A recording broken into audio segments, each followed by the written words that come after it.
दोस्तों नमस्कार। दोस्तों मैं विमल शाही आप सभी लोगों का अपने चैनल में स्वागत करता हूं और उम्मीद करता हूं कि आप लोग सब लोग स्वस्थ होंगे एवं मस्त होंगे। सभी राष्ट्रवादियों और सनातनियों से ये निवेदन रहेगा कि आप लोग मेरे चैनल को सब्सक्राइब कर लीजिए और वीडियो को लाइक एवं शेयर भी कीजिए। दोस्तों हम लोग बात करने जा रहे हैं राहुल गांधी के बारे में। दोस्तों राहुल गांधी ने आज लोकसभा में एक बार फिर से अपना एजेंडा चलाने का कोशिश किया है और पूरे सदन को दिन भर तक उलझा कर रखा है और दिन भर पूरे मीडिया में आज राहुल गांधी के ही चर्चे चल रहे हैं। तो राहुल गांधी एक बार फिर से देश को गुमराह करने का कोशिश कर रहे हैं। अपना झूठा एजेंडा वो लोकसभा के भीतर चलाने का प्रयास कर रहे थे और जब लोकसभा स्पीकर ओम बिरला जी ने उन्हें टोका कि आप इस तरह के अनवेरिफाइड सोर्स का एग्जाम्पल आप सदन में नहीं रख सकते हैं, तो राहुल गांधी फिर बन जाते हैं बेचारे और राहुल गांधी कहते हैं कि हमें बोलने नहीं दिया जाता है।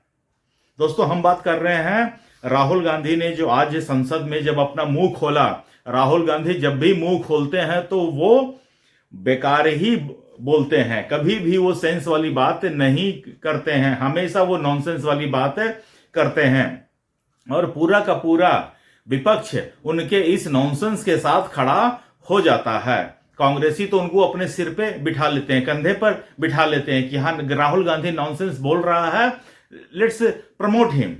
तो इस तरह के पूरे कांग्रेसी बोलते हैं और फिर कहते हैं कि वोट चोरी हो जाता है।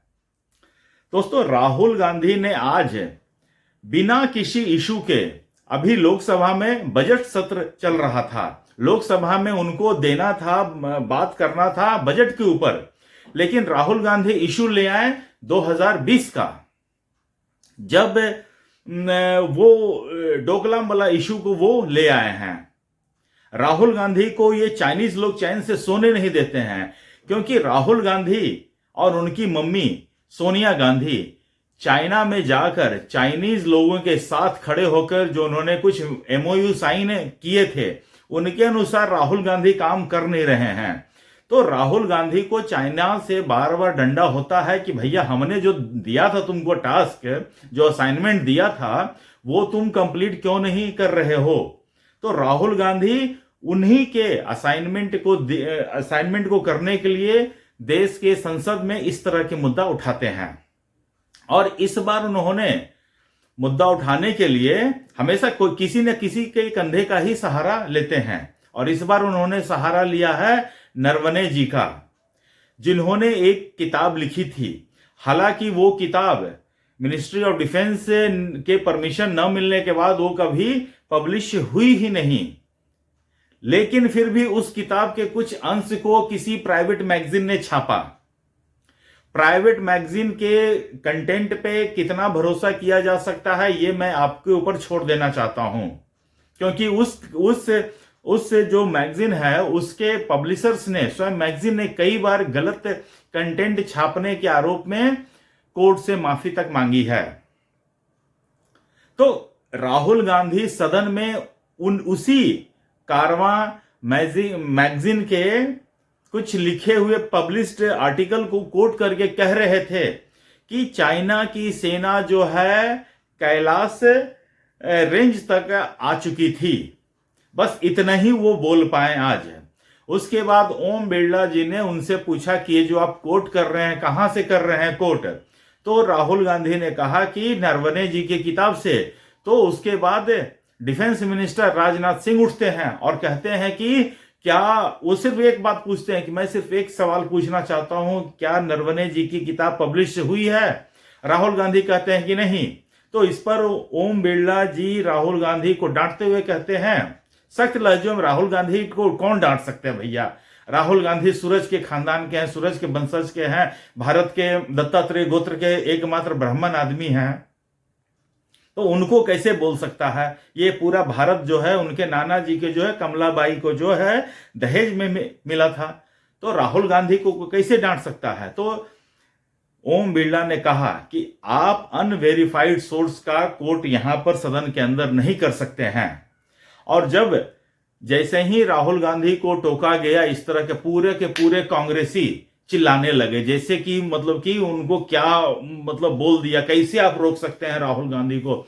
इस तरह के बिहेवियर पूरे सदन में राहुल गांधी और उनके कांग्रेसियों ने मचा कर रख दिया। राहुल गांधी हमें बोलने नहीं दिया जा रहा है, डर गए हैं, ये हो गया वो हो गया है। जितना भी चीज राहुल गांधी बोल सकते थे इस सरकार के बारे में, नरेंद्र मोदी के बारे में, उन्होंने फिर बोला। हालांकि उसके बाद राहुल गांधी बाहर आकर मीडिया के सामने अपनी बात को रखे। तो राहुल गांधी को यह चीज समझना पड़ेगा कि आप अपने ये संसद है, तुम्हारे कांग्रेस का CWC का मीटिंग नहीं है जहां तुम कुछ भी बकवास करोगे और तुम्हारे कांग्रेसी ताली बजाएंगे। वो संसद है, वहां पर कुछ भी बोला जाता है तो एक नियम के अनुसार बोला जाता है और विथ प्रूफ बोला जाता है। वहां तुम्हारे दादा नानी की कहानियां सुनने के लिए वहां पर बैठे नहीं हैं। अच्छा, उसके बाद राहुल गांधी जी ने एक और इशू उठा दिया कि आपने नरवणे जी की किताब को पब्लिश होने क्यों नहीं दिया।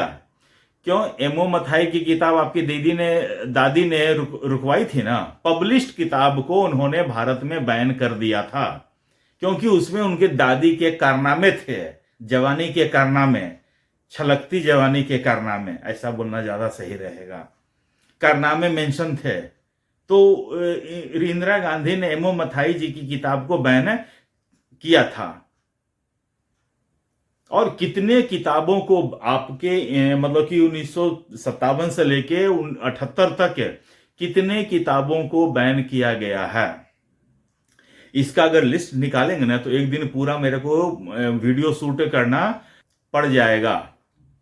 इतना है नेहरू खानदान, गांधी खानदान ने जिस तरह से बुक्स को बैन किया है।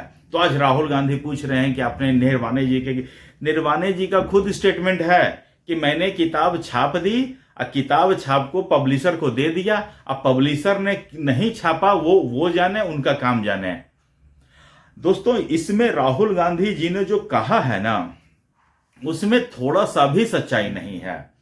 ये सही है कि चाइना की टैंक्स और ट्रूप्स कैलाश रेंज के पास आ रही थी, उनका मूवमेंट हो चुका था, लेकिन तभी वहां पर जो ऑफिसर्स थे उन्होंने CDS चीफ विपिन रावत को फोन किया कि चाइना की फौज हमारे तरफ मूवमेंट दिखा रही है, हम क्या करें।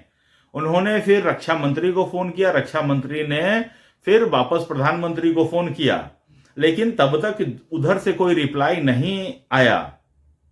1 घंटे के बाद फिर कैलाश रेंज से जो वहां ऑफिसर थे उन्होंने फिर फोन किया कि सर ये अब सिर्फ 1 किलोमीटर का फासला बचा है, अब क्या करें। तब उन्होंने फिर जब दोबारा राजनाथ सिंह को फोन किया तो राजनाथ सिंह ने कहा कि हाँ, PMO ऑर्डर मिल चुका है, आपको जो उचित लगे सो आप करो। तो नरवाने जी को जब ऑर्डर मिल गया उसके बाद नरवाने जी ने भी अपने टैंक्स आगे की, लेकिन टैंक्स का जो तोप का जो नली था वो इस तरह उठा हुआ नहीं था, झुका था।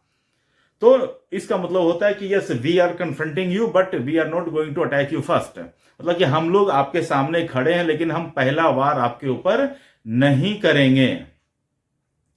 तब जाके चाइनीज की सेना जो है अपना स्टेप बैक करती है और वहां से वापस जाती है। तो इसी पूरे इंसिडेंट को राहुल गांधी आज कवर करना चाहते थे संसद के अंदर। लेकिन संसद के अंदर अगर आपको कुछ चीज रखना है तो आप तथ्यों के साथ रखिए, वेरीफाइड सोर्सेस के साथ जो इंफॉर्मेशन है उसको कोट कीजिए।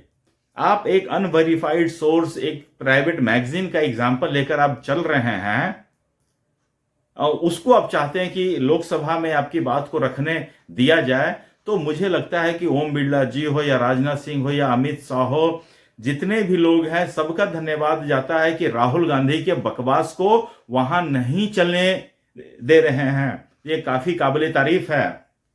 राहुल गांधी को यह समझना पड़ेगा कि ये तुम्हारे मम्मी का घर नहीं है, तुम्हारे दादी का घर नहीं है जहां तुम्हारे सामने कांग्रेसी आएंगे और नाच कर जाएंगे। वो संसद है, देश का गौरव है वो। वहां पर तुम्हारी बकवास, तुम्हारा नॉनसेंस के लिए कोई जगह नहीं है।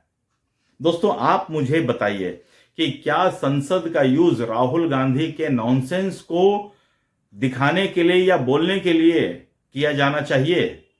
ये इतने ही के लिए आज मुझे बोलना था। बाकी आप लोग अपना ख्याल रखिए, स्वस्थ रहिए, मस्त रहिए। तब तक के लिए नमस्कार, बाय।